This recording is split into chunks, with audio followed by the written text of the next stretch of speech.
ఒకనాటి తన జ్ఞాపకాలే మరిచావులే నీవని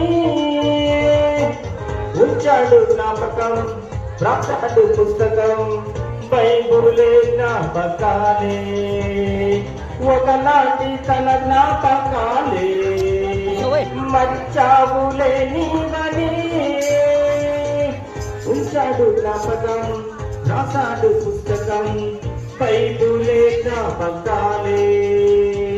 తన ప్రేమ గుర్తించవా, తన మదిలో గుర్తుండే పని చెయ్యవా, దేవుని జ్ఞాపకాలలో నీవున్నా